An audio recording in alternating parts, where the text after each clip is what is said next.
ಯಾವಾಗಲೂ ನಮಗೆ ಬೆಸ್ಟ್ ಆಗೋದು ಯಾವಾಗ ಅಂದರೆ ನಾವು ಎಕ್ಸ್ಪೆಕ್ಟೇ ಮಾಡಿರಲ್ಲ ಆವಾಗಲೇ. ಅದಕ್ಕೆ ನಾನು ಯಾವಾಗಲೂ ಹೇಳ್ತಿರ್ತೀನಿ, ನೀನು ಹೈಯೆಸ್ಟ್ ಪೊಸಿಷನಲ್ಲಿದ್ದಾಗ ಹಂಬಲ್ ಆಗಿಬಿಡು, ಲೋಯೆಸ್ಟ್ ಪೊಸಿಷನ್ನಿದ್ದಾಗ ಹೋಗಿಬಿಡಬೇಡ ಅಂತ.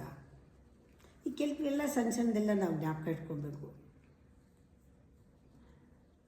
ನಮಗೆ ತುಂಬ ಸಹನೆ ಇದ್ದರೆ ನನ್ನ ಆಪ್ಷನ್ನು ಎಕ್ಸ್ಪ್ಯಾಂಡ್ ಆಗುತ್ತೆ.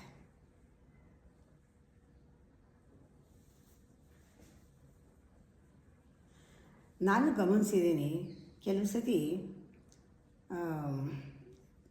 ರಾಕ್ಷಸರ ಥರ ಇರ್ತಾರೆ, ಕೆಲವು ಸತಿ ತುಂಬ ಸಾಧುಗಳ ಥರ ಬಿಹೇವ್ ಮಾಡ್ತಾರೆ, ಸೌಮ್ಯವಾಗಿ ಇರ್ತಾರೆ, ಕೆಲವರು ರಾಕ್ಷಸರ ಥರ ಆಗಿಬಿಡ್ತಾರೆ.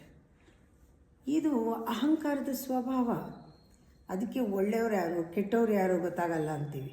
ಆದರೆ ನೀವು ಸ್ಪಿರಿಚುಯಾಲಿಟಿಗೆ ಬಂದಮೇಲೆ ಒಳ್ಳೆಯದು ಕೆಟ್ಟದ್ದನ್ನು ಮೀರಿ ಹೋದಾಗ ದಟ್ ಗ್ರೇಟ್ನೆಸ್ ವಿಲ್ ಆಲ್ವೇಸ್ ನಿನ್ನ ಬ್ಯಾಲೆನ್ಸಲ್ಲಿ ಇಟ್ಟಿರುತ್ತೆ. ಅದಕ್ಕೆ ಸ್ಪಿರಿಚುವಲ್ ಪೀಪಲ್ನ ನಿಜವಾಗ್ಲೂ ಸ್ಪಿರಿಚುವಲ್ ಆಗಿದ್ದರೆ ಯು ಕ್ಯಾನ್ ಟ್ರಸ್ಟ್ ದೆಮ್.